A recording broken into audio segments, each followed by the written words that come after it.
우리 한번 따라해 보겠습니다. 새 포도주는 새 부대에.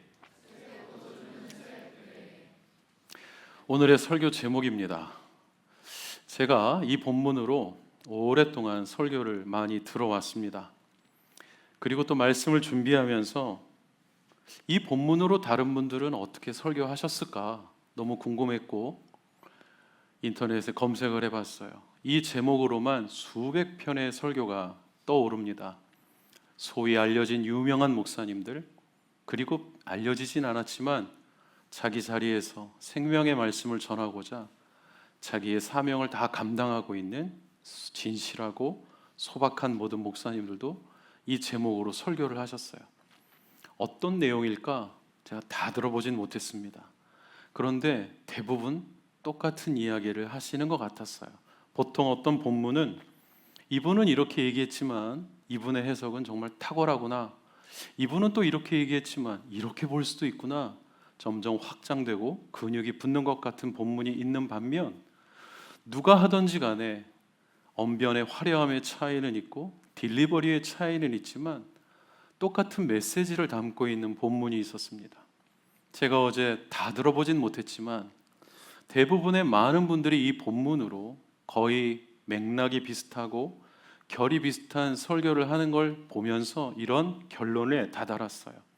어떤 본문은 메시지가 확고한 겁니다. 그 메시지 외에 다른 걸 전할 이유가 없는 본문이 존재합니다. 어찌 보면 새 포도주는 새 부대에 담으라는 말씀은 오늘 제가 여러분에게 전하는 이 말씀도 아마 여러분이 지금까지 수많은 설교를 들어왔던 것과 별반 다르지 않을지도 모르겠어요. 그렇다면 똑같은 설교구나, 그게 아니라 하나님이 전하고자 하는 메시지는 확고하시구나, 사람이 다르고 인종이 달라도 그분이 전하고자 하는 메시지가 분명하구나 하는 본문인 것입니다. 그렇지만 우리는 이 본문이 왜 나오게 되었는지에 대한 맥락을 살펴볼 필요가 있습니다. 지난주에 건강한 사람에게는 의사가 필요 없고 병든 사람들에게 의사가 필요하다는 말씀으로 세리와 식사잔치를 벌이고 있던 예수님이 아직 그 자리에 계시는 겁니다. 그 광경을 보고 18절 말씀에 요한의 제자들과 바리새파 사람들은 금식을 하고 있었어요. 이 당시에도 금식이 있었습니다. 그러나 좀 차이가 있다면 그 당시의 금식은 1년에 율법에서 정한 한 날만 금식을 하면 됩니다. 그런데 지금 이 사람들은, 요한의 제자들과 바리새파 사람들은 일주일에 2번씩 금식하는 거예요. 365일 중에 한 번 하면 되는 금식이 매주 2번씩으로 바뀌었습니다. 율법은 1년에 한 번이지만 바리새인들의 자기들이 만든 전통에 의하면 일주일에 2번인 거예요. 먹는 게 넉넉하고 여유 있게 사는 그들에게는 쉬운 일이었겠지만 먹고 사는 것조차 힘든 일반 서민들은 이 율법을 준수하기가 어려웠습니다. 율법도 아닌 새로운 전통을요, 율법보다 더 강력한 힘을 발휘하는 어떤 분위기가. 그런데 예수님은 금식을 하지 않으셨던 거예요.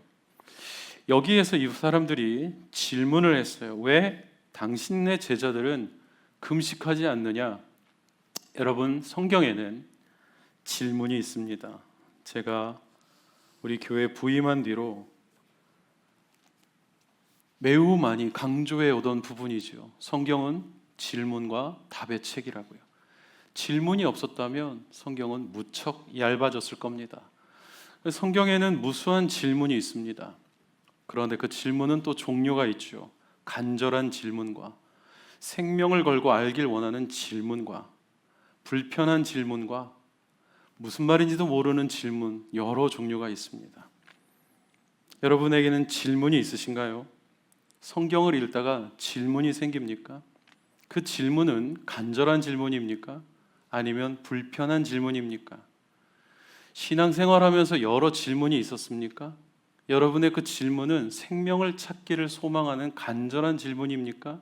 아니면 무언가 나와 맞지 않아서 생긴 불편한 질문입니까? 예수님은 그 모든 질문에 정말 열심히 답을 해주셨어요. 그래서 예수님의 답은 다 빨간 글씨로 구분해서 표현해 놓기까지 했습니다. 어떤 질문에는 답을 하지 않으셨어요. 빌라도가 네가 예수냐? 끝까지 물어봤지만 주님은 대답하지 않으셨어요. 침묵으로 그분의 모든 대답을 대신하신 적도 있었습니다. 그런데 제자들이 못 알아들었을 때는 끝나고 집에 돌아와 밤새도록 따로 설명해 주시는 나머지 반을 공부해 주실 정도로 그분은 대답하시는 데에 최선이셨습니다. 오늘 바리새인들이 질문합니다. 왜 금식하지 않느냐고. 그렇다면 여러분, 원래대로 하자면 이 질문은 생겨날 질문인가요? 아닌가요? 1년에 한 번만 금식하면 되는 율법을 모두가 지키고 있었다면 이런 질문은 나와서는 안 되는 질문인 겁니다. 그런데 그 하나님의 율법보다 자기들이 만든 전통이 지금 우세하고 그것이 모든 분위기를 주장하고 있으니 그렇게 하지 않는 다른 모든 사람들을 향해 너는 왜 안 하느냐고 질문하는 겁니다. 이것은 마치 한국 교회의 굉장히 중요한 질문 중에 하나인 새벽 기도와도 연결이 돼 있을 수 있죠. 새벽 기도 안 하는 분들은 죄책감에 사로잡혀 삽니다. 아휴, 내가 새벽 기도도 안 하고, 이런 말이 자연스럽게 붙어 있어요. 여러분들 그러시나요? 새벽 기도 안 하면 어떻게 될까요? 안 하는 거죠. 특별한 일은 없습니다.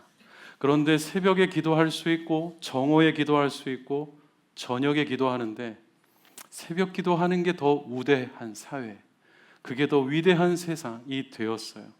새벽 기도하는 분들은 무언가에 사로잡혀 있는 것처럼 자긍심의 옷을 입고 있습니다. 나 새벽 기도 한 번도 안 빠졌다고. 또 새벽 기도하는 분들을 바라볼 때도 그렇게 바라보죠. 어떻게 그렇게 하시냐고요. 그런데 새벽에 나와서 2번 기도하고 이분은 매일 저녁 기도하면 주님은 누구의 기도를 더 많이 들으시는 걸까요? 언제 하느냐가 중요한 것이 아니라 왜 하느냐, 그리고 정말 제대로 하고 있느냐가 사라진 시대는 아닐까요? 그런 질문과 비슷한 겁니다. 새벽 기도를 해야 임직을 받고, 그럼 그때만 나오잖아요. 일수 채우기 위해. 질문의 기준이 하나님이 아니라, 복음이 아니라 문화와 전통과 내가 되어 있는 세상. 이때 바리새인들의 질문이 그랬던 거예요. 억울해서? 왜 나만?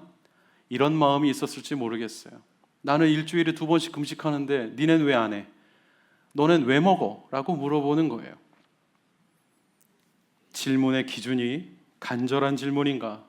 정말 해답을 원하는 것인가? 불편한 질문인가? 여러분의 질문은 어떤 질문인지를 살펴보아야 합니다.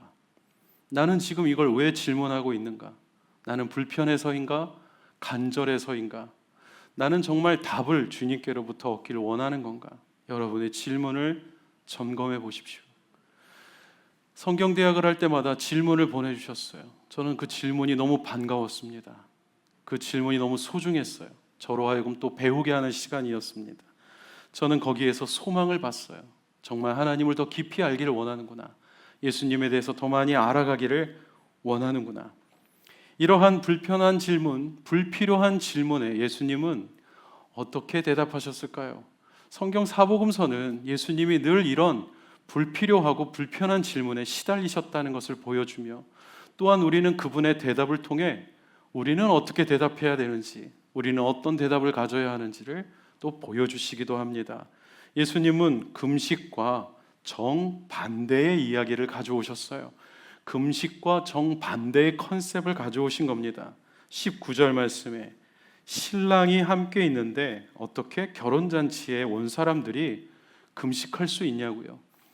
여러분, 저는 잘 몰랐는데 결혼식이 신랑 신부보다 더 중요한 게 있다는 걸 알았습니다. 그게 바로 밥입니다.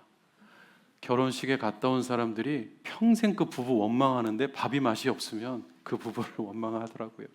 그런데 아무리 산비탈에 있는 결혼식장이어도 올라갈 때는 이것들이 하도 만들고 여기서 해야 하다가 내려올 때는 아까 그 갈비가 맛있지 않았냐고 하면서 모든 게 용서되는 게, 먹는 데 진심인 우리 예수님은 지금 금식과 정반대의 개념을 갖고 오셨어요. 지금은 뭘 하는 때라고요? 지금은 신랑이 함께 있는 때이다. 신랑과 함께 있을 때는 금식하지 않는다고요. 예수님이 우리에게 오셨습니다. 여러분은 그걸 어떻게 표현하고 계신가요? 이렇게 말씀드리면 좀 죄송할 수 있지만 저도 그랬던 사람이었기 때문에 예수님은 우리에게 왜 오셨어요? 라고 물어보면 어릴 때부터 부모님 따라 어쩔 수 없이 아니면 그냥 자연스럽게 소위 교회를 오래 다닌 모태신앙 친구들은 바로 나오는 대답이 있어요. 십자가부터 이야기를 합니다. 십자가는 모든 복음서의 결론입니다. 그 앞에 무수한 상황이 있는데 이건 잘 몰라요. 그냥 매일 들은 것만 가지고 다니는 거죠. 능력이 없이, 눈물도 없이 어떻게 십자가를 얘기하는데 목이 메이지 않을 수가 있는가? 그게 기적입니다. 그냥 듣기만 했던 거예요. 그냥 갖고 다니기만 했던 거예요. 그게 무슨 의미인지도 모르고 그냥 들어와서 어딘가에 있는 것뿐이지요. 그런데 오늘 본문에 의하면 예수님은 여길 왜 오셨는가? 나는 너와 결혼하기 위해 왔다고 말씀하셨어요. 여러분, 예수님이 말씀하신 것은 내가 너희들에게 주고자 하는 신앙생활은 잔치같이 기쁘고 행복하고 재밌고 흥분되고 떨리는 것이라고 말씀하시고 있습니다. 우리의 신앙생활이 갓 결혼한 사람처럼 모든 게 기쁘고 행복하고 만족스럽고 재미있는 거예요. 처음엔 다 그런 거예요. 그렇게 시작했지만 시간이 지나면 변기 뚜껑 때문에 뚜껑 꺼내서 싸우죠. 치약 뚜껑 때문에 뚜껑 던지면서 싸우게 돼요. 행복한 게 끝나는 겁니다. 예수님은 우리에게 오셔서 내가 여기에 온 이유, 내가 너희를 구원하러 온 그거 더 많은 의미를 담고 있는 것 중에 너의 삶이 행복하길 원한다고 말씀하시는 거예요. 십자가는 너의 행복을 위해 너에겐 있어서는 안 되는 모든 고통과 아픔과 죽음이라는 것을 내가 대신 질 테니 너는 아프지 말아라. 너는 행복해라. 너는 싸우지 말아라. 너는 쓰러지지 말아라. 너는 죽지 말아라. 내가 죽을 테니 너는 살아라. 그걸 위해 주님이 오신 거예요. 그러니 정말 십자가를 묵상해서 감격스럽고 눈물이 나려면 내가 이 누리는 행복이, 내가 누리는 이 감사가, 내가 누리는 이 모든 것들이 어떻게 주어졌는지가 묵상이 되고 처절하게 감사가 회복되어야 하는 겁니다. 가족이 죽어도 눈물이 안 나는 인생들일 수 있는데 보지도 않은 예수님 십자가 보고 어떻게 눈물을 흘려요? 그게 어떻게 가능합니까?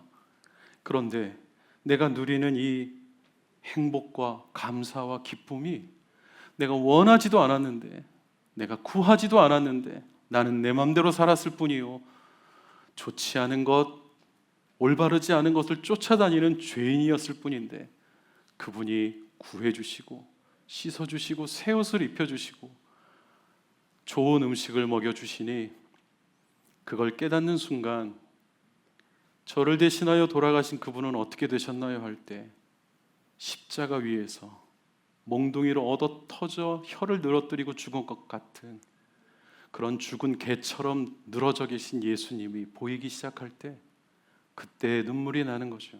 그때 감사가 회복되는 거죠. 그러면 그분의 그 희생과 그분의 그 노력과 그분의 우리를 위한 인생, 그분의 모든 것을 내어주신 그걸 어떻게 살아야 되겠어요? 행복하게, 기쁘게, 즐겁게 살아야 되죠. 그런데 신앙생활 하다 보면 행복, 감사, 기쁨보다 더 많이 묵상하는 게 고난과 광야와 십자가예요. 필요하죠. 그걸 또 우리에게 허락하신 시간이니까. 그런데 예수 믿기 전보다 예수 믿고 난 다음에 이걸 더 많이 묵상해. 이 뭔가 아이러니한 상황. 하나님이 정말 우리에게 원하시는 것은 무엇일까? 행복하기를 원하고 계십니다. 여러분 행복하십니까? 여러분 기쁘십니까? 교회 나온 지 얼마 안 되는 분들은 그렇다고 해요. 그런데 시간이 지나면 그 기쁨을, 그 행복을 위협하는 것들이 우리를 찾아오기도 하죠. 주님의 마음은 내가 너와 함께 있는 동안은 기뻐하라는 거예요. 우리의 예배가 매일같이 북치고 장구치고 정신없을 이유는 없습니다. 그런데 장례식은 아닌 겁니다. 교회 예배드리러 왔더니 드럼 소리가 왜 이렇게 커? 여긴 뭐 이래? 잔치잖아요. 그게 잔치이기 때문에 그렇게 하는 거죠. 그렇기 때문에 그렇게 신나게 박수치며 찬양하는 거예요.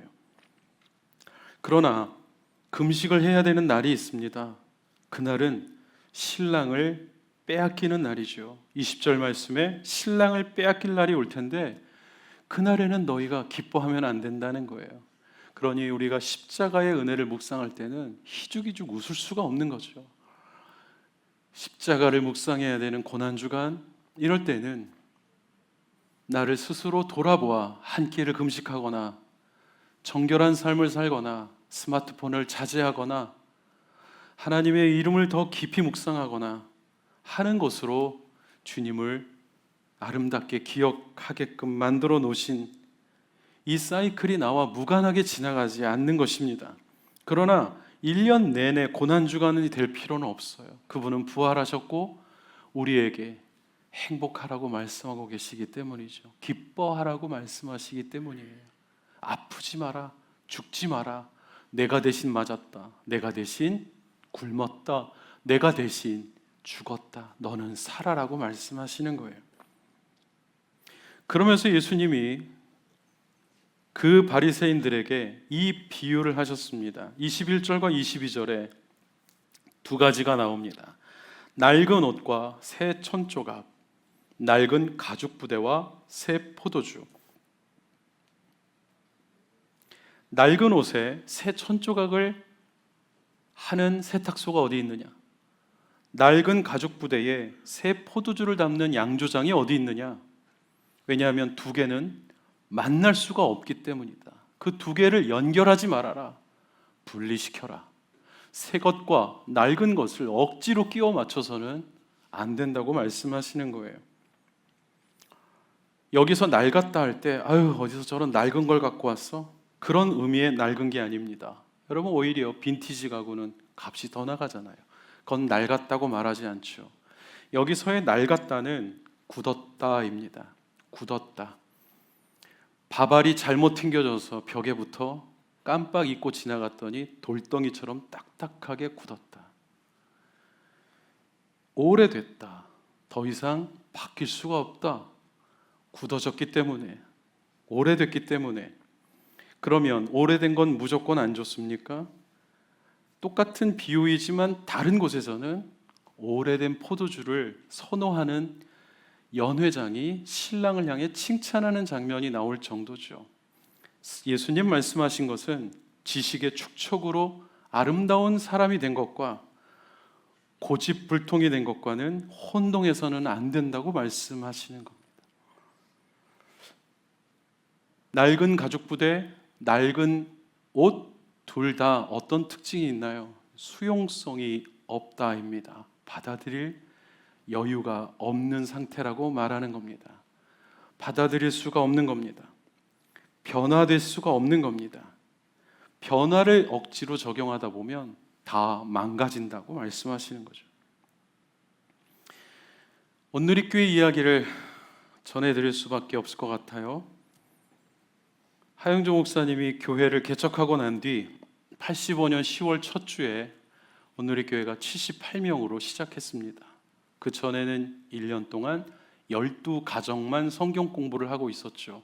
그 12가정을 통해 소문을 듣고 함께하고 싶어 했던 분들이 중간에 조인할 수가 없었고, 개척 예배 드리는 날은 와도 된다 해서 기다렸다가 모인 사람들이 78명이었습니다. 1년 사이에 500명이 되었어요. 말씀을 듣고 싶어 하는 사람들이 말씀을 찾아왔기 때문이죠. 교회가 성장하다가 하영조 목사님이 원래 결핵을 앓고 있던 사람이었는데 간이 더 망가져 안식년을 떠나게 됐습니다. 그 안식년을 떠났던 곳이 하와이 코나 빅 아일랜드의 예수전도단 DTS 훈련 프로그램이었어요. 경험해 보신 분들은 알겠지만 예수전도단도 성령 사역을 합니다. 목사님이 인텔리전트한 공부, 나눔, 디스커션, 북쉐어링 중심의 삶을 살다가 책을 워낙에 좋아하는 분이니 성령 사역을 경험하고 충격을 받은 거예요. 그리고 안식년에서 돌아왔습니다. 그리고 장로님들을 다 만난 자리에서 충격적인 선언을 했어요. 나는 성령 사역을 할 겁니다. 장로님들이 난리가 났습니다. 왜냐하면 그분들이 그게 싫어서 온 분들이 대부분이었거든요. 옆에서 등 때리면서 더 빨리 해야 방언 터진다. 넌 방언할 줄 아냐.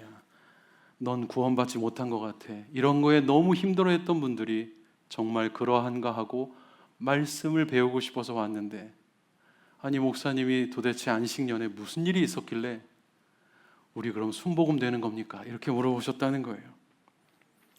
그런데 그때 그 12 멤버 중에 한 분이셨던 외과 의사를 하시던 장로님이 그때를 회상하며 이렇게 말씀하신 게 기억이 납니다. 그때 적잖이 당황했대요. 굉장히 어려웠대요. 그런데 장로님들도 의견이 나뉘고 뭐 난리가 나는 거죠. 그런데 그 장로님이 이렇게 말씀하셨어요. 목사님께서 이렇게 뭔가를 선포할 때는 이유가 있을 것이다. 그리고 함께 하기로 했다는 거예요.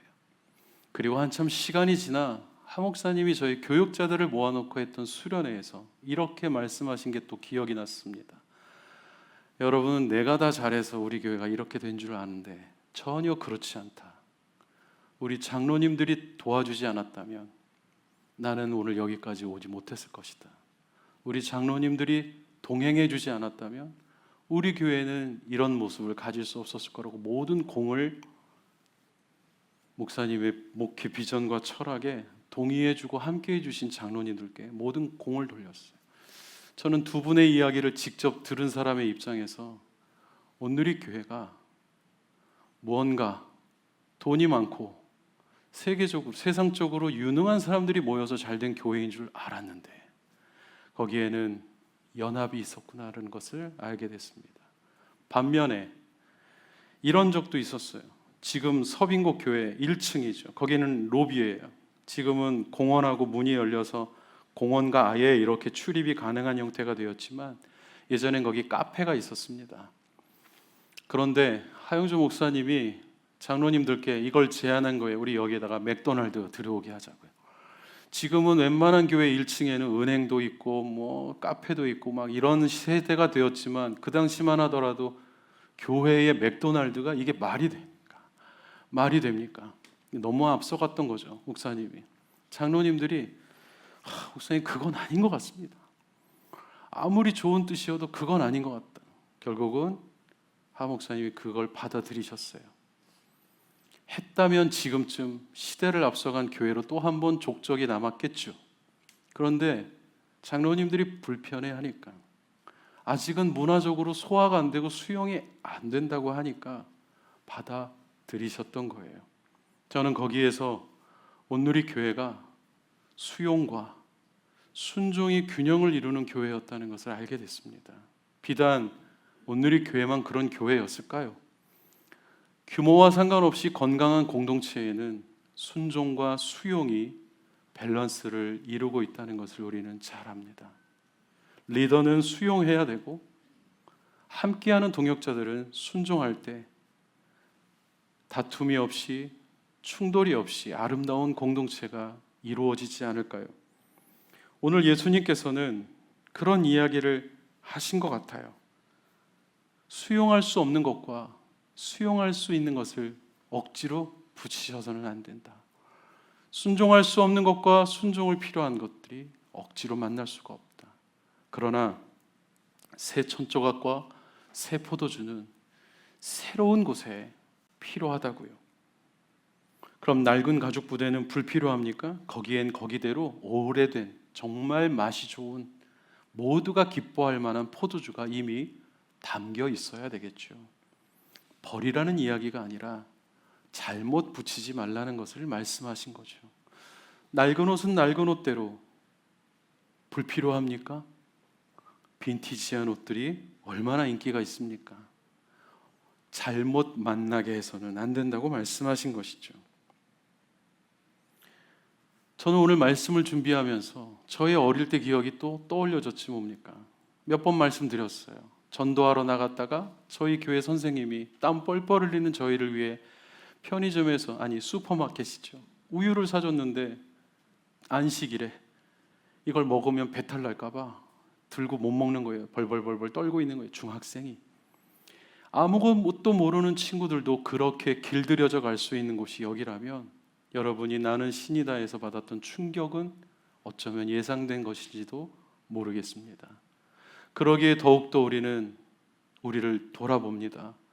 하나님의 말씀이 주인이 되는 교회, 그리고 그 말씀을 서로가 받아들일 때 수용과 순종과 새 포도주는 새 부대에, 그리고 새 옷은 새 천조각과 오래된 낡은 가죽 부대에는 또 오래된 아름다운 숙성과 향기가 함께 공존할 때, 주님은 우리에게 허락하신 기쁨, 우리에게 허락하길 원하시는 행복이 아름답게 이루어지는 교회가 될 수 있지 않을까요? 저는 우리 교회가 새로운 변화와 새로운 하나님의 비전 앞에 열려있는 공동체가 되기를 원하고, 거기에는 수용과 순종이 함께 만나 아름다운 연합을 이루는, 그래서 우리에게 정말 주님이 원하시는 죽음을 대가로 우리에게 허락하신 회복과 기쁨과 행복이 예수님이 여기에 계신 것처럼, 예수님이 늘 함께 하시는 것처럼 하나님 앞에 기쁨으로 살아가는 하나님의 자녀들이 되어야 할 줄로 믿습니다. 우리 같이 함께 기도하면 좋겠습니다.